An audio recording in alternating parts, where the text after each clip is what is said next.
The Fed says we're done, announcing today they'll be suspending the 3-year-long campaign to rescue the economy with quantitative easing.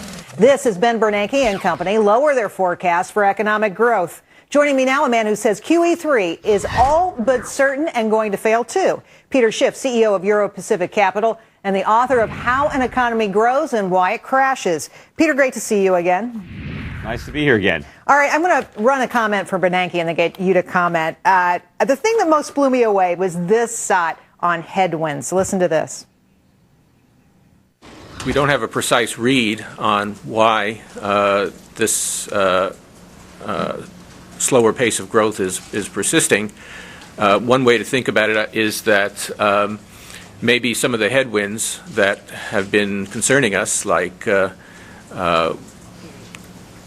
weakness in the financial sector, problems in the housing sector, balance sheet and deleveraging issues, some of these headwinds may be stronger or more persistent than we thought. So, Peter, how is it that the head of the Federal Reserve, the top money guy in Washington, doesn't know why the economy is slowing down? Well, he doesn't have a good read on anything. In fact, historically, Ben Bernanke is probably one of the most reliable contrary indicators in that whatever he thinks is going to happen, the opposite will come true. And, I think his current forecasts on the U.S. economy are not going to be the exception to that rule. I think that the economy is going to be a lot weaker than he thinks. Unemployment is going to be higher, and more importantly, inflation is going to be a lot higher. And I wish, somebody at that press conference would have been astute enough to ask him what the Fed's policy response would be if unemployment gets worse, but inflation continues to move above its target. What's the Fed going to do then? Well, I want to show our viewers here a chart of the Fed funds rate and inflation. Inflation is on fire right now. Consumers really getting hammered. And you mentioned it. Boy, what happens if the jobs rate continues higher and we get inflation too, stagflation? What is the solution? And are you convinced that the Federal Reserve can do anything about it? Well, the Fed is responsible for it. Quantitative easing is by definition inflation. It's printing money, monetizing debt. That's what the Fed's been doing. I mean, our economy is overdosing on quantitative easing. But I think we're going to do it again because that's all the Fed knows. Now, it might not label it quantitative easing, but, quantitative easing by any other name is going to stink just as bad. And that's what he's going to do. And proof that he's lying. If you listen to what he said at this press conference, he said that he thought that oil prices would fall and that falling oil prices would bring down the core CPI. Now, a few months ago, when oil prices were rising, he said that rising oil prices were going to bring down the core CPI because he said that people will spend more money on oil and therefore they'll have less money to spend on things in the core. So he's got it both ways. I mean, what's next? Stable oil prices going sideways. That's also going to bring down the core CPI. I mean, the guy's just lying. Peter, come on, lying? Isn't it just possible he doesn't know?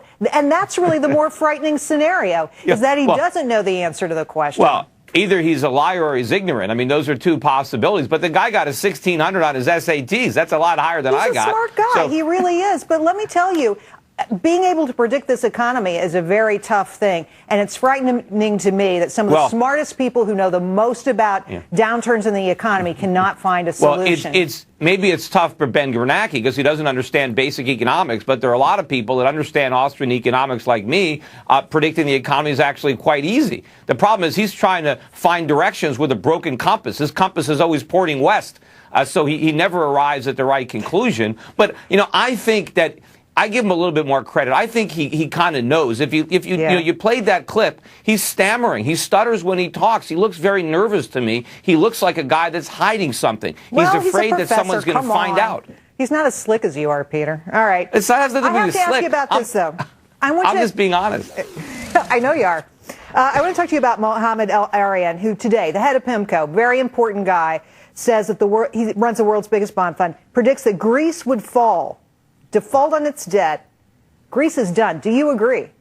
Well, look, Greece should restructure its debt. That's the right thing to happen. And without a bailout, that is exactly what's going to happen. There's no way Greece can repay its bills, just like there's no way America can repay its bills. But I have a feeling that there might be a bailout coming for Greece because I think the European politicians will make the same mistakes as American politicians because they're all trying to get reelected. Nobody cares what they do to their countries. But I think the bigger issue, people keep saying, is America the next Greece? I think Greece is just the first America. Greece is just a smaller version of us. And I think once the world stops, focusing on the problems in Europe, they're going to then focus on the much bigger problems here in the United States. Are we the next Greece? Well, I said they're the first U.S. We're the real deal. They're just the warm-up. Oh, boy. You have to be happier. There's something going wrong in your life. We got to give you a happy pill or something, Peter. What? Well, look, I'm not happy about what's happening in my country, but I'm happy to have the opportunity to at least explain the truth to your audience. It's a good way to state it. Thanks for coming on. Appreciate your time tonight. Sure. Thank you, Peter. All right, so the Fed blames gas prices for the slowdown in the economy. I blame the Fed. As I said, their policies have done nothing but squeeze consumers and pump up the big banks. So what do you think about it? Here's what some of you are saying on my Facebook page about Ben Bernanke's speech tonight. Robin says, it's just Groundhog Day every time. Love that.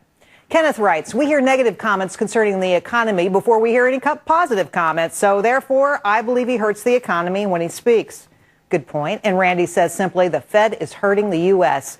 Now, here's your chance to weigh in on this. Our poll question tonight, is the Fed helping